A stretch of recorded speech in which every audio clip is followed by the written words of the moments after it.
This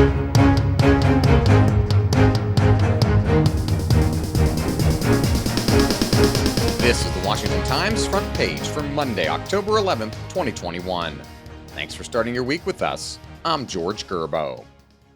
A proposal to give the IRS access to all financial transactions above $600 is raising concerns among congressional Republicans about government overreach. Harris Alec reports Democrats are pushing for regulations that would require banks to report annually on the inflows and outflows of personal and business accounts. The reporting requirement would cover any transaction above $600 or bank accounts with deposits totaling that amount. Critics say the low reporting threshold would essentially give the IRS unfettered access to how ordinary Americans spend their money. Some Republican lawmakers say the expansion of federal powers would amount to a surveillance state. Biden administration officials say the provision would help crack down on tax evaders and businesses that don't report taxable income. A federal judge has denied a request to block an employer's COVID-19 vaccine mandate on the basis of natural immunity. Alex Sawyer reports U.S. District Judge Paul Maloney said Michigan State University's vaccine mandate doesn't violate fundamental rights and that Supreme Court precedent in Jacobson v. Massachusetts in 1905 gives states a right to require vaccinations. A Michigan State employee, Gianna Norris, challenged the school's vaccine requirement on the basis that she had COVID-19 and recovered. After having 2 antibody tests showing her immunity, her doctor instructed her not to get a vaccine for now. Norris faces termination for not complying with the university's requirement that all students and staff be vaccinated by August 31st unless they have a religious or medical exemption.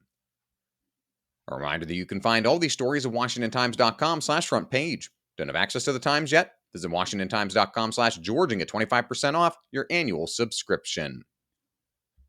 On Capitol Hill, activists and fellow Democrats are attacking West Virginia Senator Joe Manchin for lowballing what they want to spend.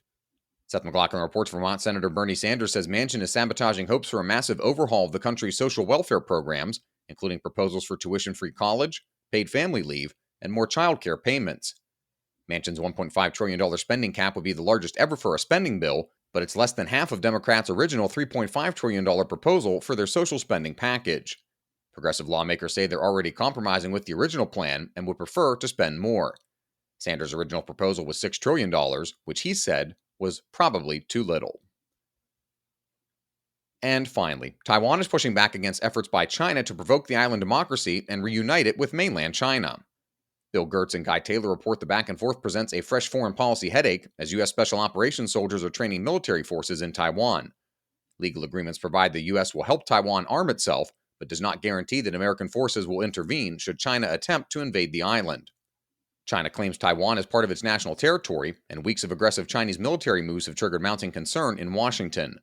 Taiwan is located 100 miles off the coast of China.